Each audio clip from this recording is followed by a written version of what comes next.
Blurring backgrounds in the OBS Studio is very easy to do. Today I'm going to show you how to do it.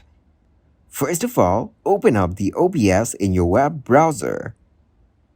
Then tap on the Go to Download button.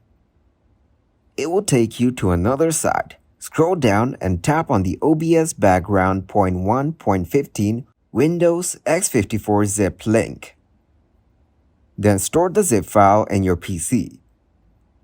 After that, open up the OBS from the bottom bar and click on the plus icon from Display Capture.